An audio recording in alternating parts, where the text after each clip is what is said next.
So today I want to make a follow-up video to the tier list video I did the other day, where I said Brazilian Jiu-Jitsu is not great for health and fitness. And like I said in the original video, I am not talking about its value as a martial art. It's great for self-defense, it's great for fighting, it's great for a lot of things, but it's if your only goal is health and fitness and you're like the stereotypical BJJ guy who goes to class 4 to 5 times a week to stay in shape, it's just not it just doesn't do a very good job at that. For one, it's inefficient, so per unit of time investment, you're going to get relatively little strength and endurance. And secondly, the risk to reward, in my opinion, is not worth it because of the high chance of injury. So I knew some people would get offended by that, and I got an angry comment. And I thought I would use that comment as an opportunity to like expand on my thoughts. But unfortunately, the person deleted the comment before I could screenshot it. But I'm just going to go by memory. So first off, the person accused me of not knowing anything about jiu-jitsu. So I'm definitely no expert, but I'm a Brazilian Jiu-Jitsu blue belt, and I trained relatively intensely for around 5 years. And I got my blue belt from one of the most well-respected coaches in Europe. And I also followed the sport closely. I watched matches. I observed what other guys were doing. And I've also been coaching a lot of BJJ guys for their general physical preparation. So I think I actually know what I'm talking about when it comes to Brazilian Jiu-Jitsu. So let's look at the claims that BJJ guys, or that like this person in particular made, is that it actually does build a lot of strength and conditioning. So let's start with the conditioning. Conditioning we usually understand as endurance, okay? And endurance is always a little bit tricky because there's general endurance and there's special endurance. And of course, special endurance you only get by playing the sport. So, of course, the best way to get fitter for Brazilian Jiu-Jitsu is training a lot of Brazilian Jiu-Jitsu, because there are very specific adaptations in every sport. But that doesn't mean that fitness is necessarily going to build your base fitness and carry over to everything else. And the other thing is your base fitness. And the best proxy to measure that, in my opinion, is your VO2 max. Why is that? Your VO2 max is basically just the maximum amount of oxygen your body can utilize. Okay, so not only uptake but also utilize. Imagine you're breathing in oxygen or air from the atmosphere, okay? So your lungs have to function. Then in your lungs, that oxygen is extracted from the air, and it's going to be transferred to the blood, and it's going to, via the heart, be pumped, okay? So we have the element of the ability of the heart to actually distribute the blood through the body. And then it's going to have to be, again, the oxygen is going to have to be offloaded from the hemoglobin, from the blood, and actually get to the muscle cells to produce ATP, to produce energy, and to keep the muscles contracting. So you see, this is a very like complex chain of very complex processes, chemical processes that are happening. And I don't actually understand all those things on a very deep level.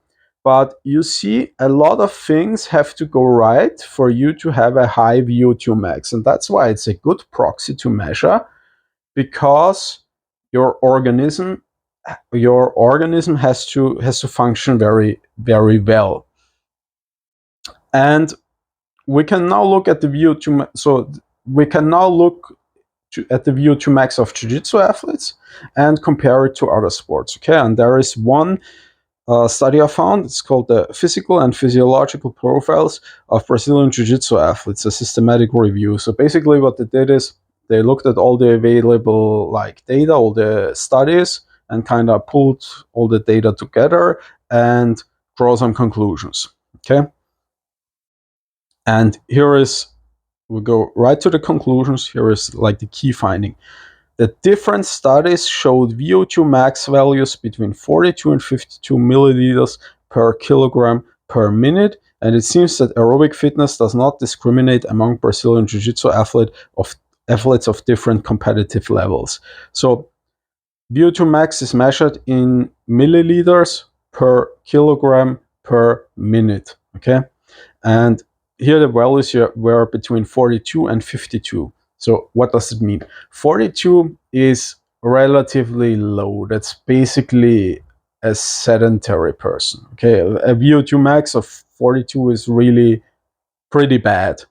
And 52 is kind of like a low level fitness guy. Okay, so if you imagine your neighbor who goes running every morning, like, and then does a park run every now and then, he like he probably has a VO2 max of around 50-52. So basically we saw in the Brazilian Jiu-Jitsu athletes, and that's another point, in the research, they looked, the most of the subjects they looked at were athletes. Okay, so we can already assume that those people who compete are probably fitter than the people who don't compete. Okay, so the people who just go to class and don't actually compete, we can make the assumption that they are probably even less fit.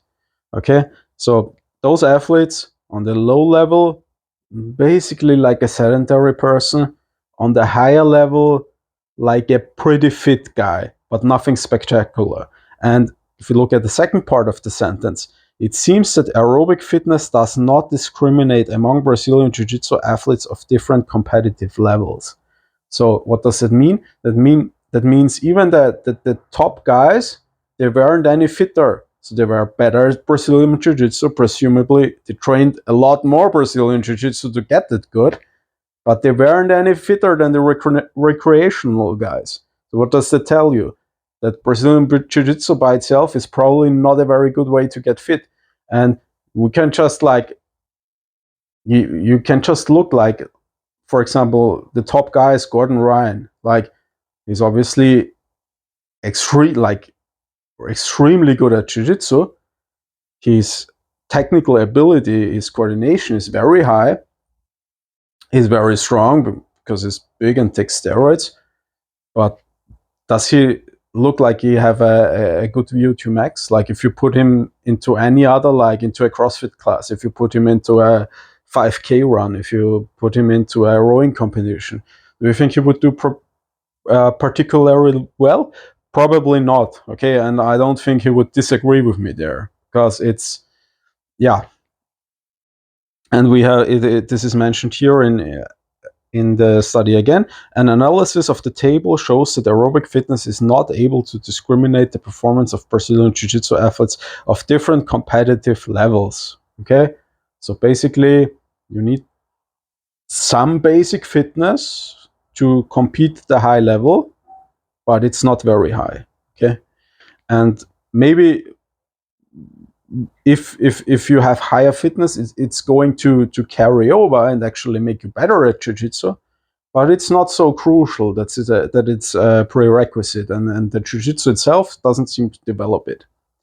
Okay, and then I asked Grok to just rank or compare Brazilian jiu-jitsu with just classical endurance sports. Okay, and those are elite numbers. So like, in terms of those are high level athletes, so amateurs, recreational guys will be quite a bit lower. But here is the ranking, and you can see that the VO2 max values of cross country skiers, cyclists, runners, rowers, swimmers, triathletes are considerably higher. And that's what I meant. It's, you're going to build some fitness with Brazilian Jiu-Jitsu, but it's just not efficient. Okay, so if you go for a 1 hour run, you're going to build more fitness in terms of your cardiovascular system compared to going to a Brazilian Jiu-Jitsu class. Okay, that's the point I was making. And the other point, if we look at strength, okay, so that's like the two broad pillars of strength and conditioning is strength and endurance. And strength, in my opinion, like the person who wrote the comment said, yeah, it does build a lot of core strength. Yeah, that's true. It does build core strength because you're on your back a lot, right? And you're always in those like crunched up positions and kind of like crunching. And you're using your legs a lot if you're going to retain guard, and that's involving your hip flexors a lot. But that's very specific strength. Okay, that's strength for rolling up into a little ball and inverting and rolling around so you don't get your guard passed. Okay, and you have probably, especially in the gi, you have the element of grip strength and maybe some pulling strength, but overall you don't need a lot of lower body strength because you don't have actually you're supine most of the time. Like you don't have to exert a lot of torque. It's like, for example, in sprinting, right? You're going to really put force into the ground. You don't have that in jiu-jitsu. You don't have to produce as much torque. It's more like static upper body squeezing strength. Yeah, it's an element, but overall, if you that's again, it's an inefficient way to build strength. So if you just did strength training, you would gain much more strength per unit of time investment. And that's where the whole point I was making in the video. If you want to get fitter and stronger, it's just not a good way to do it. And the other thing I said was the rate of injury is high, because personally, I don't think I have seen a single person who didn't get some kind of injury from Brazilian Jiu-Jitsu. And the guy who wrote the comment said, yeah, that's not true. It's only if you're trained with idiots, if you're trained with like reasonable people, you're not going to get injured. And at first I thought the guy was super young, so I went to his profile and he posted a video, presumably of him and his friends skateboarding as teenagers, and it was 19 years ago. So I assume he's mid to late 30s at least. So he can't be young. I think it's more of the fish not knowing he's surrounded by water. Because when you're at jiu-jitsu, you constantly somebody, watch out for my elbow, my shoulder, my knee, my neck, my back hurts, people taping up their fingers, whatever. And when you're in that environment, you just assume that's normal. That's not fucking normal. Like, if you actually train for health and fitness, you should feel good. Your joints shouldn't be hurting all the time, especially if you're under 40 or 50. So, man, I've seen so many injuries, and there's two elements to it. There's like this constant low-level grinding, because it's a sport of opposing forces. You are trying to oppose your will on another, impose your will on another person. And they are trying to impose their will on you. And everybody knows it's a game of trying to misalign the body. You're trying to break their posture, pull on their head, put their joints in positions of weak leverage. It's not only submissions, right? Even though there's a real chance somebody's going to rip a submission and injure you, but it's not only submissions. You're always trying to put the joints of your partner out of alignment, even if you don't go crazy in rolling. And there's an element of impact. And the other element are catastrophic injuries.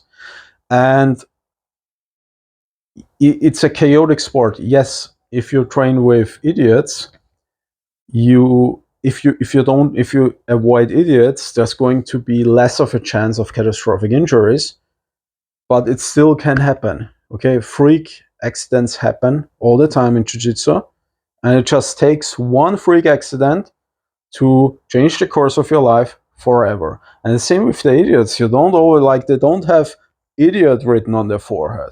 You know, you roll. Somebody asks you to roll. You don't know they're an idiot, and they fuck up your shit.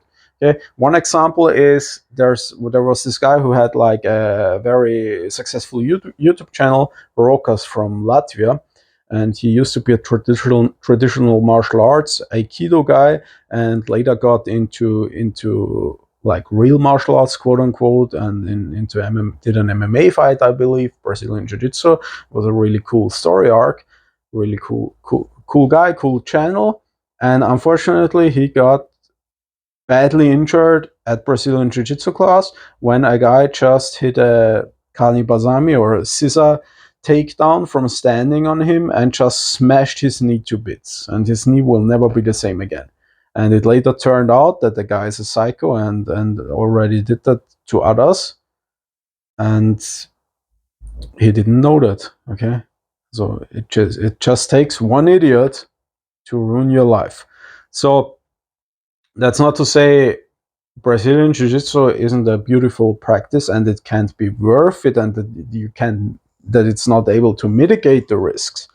But my whole point was, if you're after health and fitness, it's not the best use of your time, because the return on investment doesn't favor it, and also the risk to reward ratio doesn't favor it. So I hope that clears it up. Actually, I love Brazilian Jiu-Jitsu. I love it. I hope I can at some, like, currently I'm really focused on kettlebell sport, and you can't ride two horses with one ass. But I hope at some point I can like get back into it, and hopefully I can manage to come out unscathed. So thanks for watching, guys, and see you guys next time.